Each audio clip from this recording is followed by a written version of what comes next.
Roderick Hoffman doesn't dress the way you'd expect a pastor to dress. When I'm on the streets, I just like to be like my boys. And he doesn't preach the way you'd think either. We start with nothing. No building, no funds, no people. He's a church planter. He started spreading his faith 30 years ago in some of the most destitute places of his homeland, South Africa. 20 years ago, he came to Gary, Indiana. I go into areas, start works, and then train men, turn it over, and then move on to the next venture. Hoffman just turned over River of Life Church in Michigan City, a place he started in his own home. A little pulpit up front, and the rest of the guys would sit here. They held service on the back porch.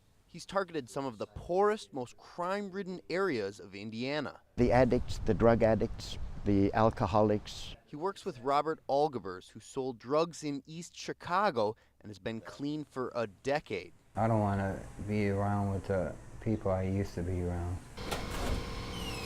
Now, he always keeps his door unlocked and lets anybody who needs it stay here. Now, this is the type of open-door ministry he wants to bring to Benton Harbor. He says Benton Harbor has tensions similar to the Hindu-Muslim struggle he experienced in South Africa. And that grieves me because I lived with it for 38 years in South Africa, and I'd like to see that change. He's starting from scratch this summer in a camper, not much of a church, but he's not worried about recruiting people.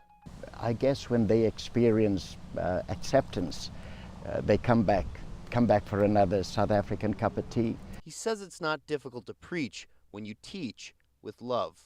Whatever they want to do, we do it together.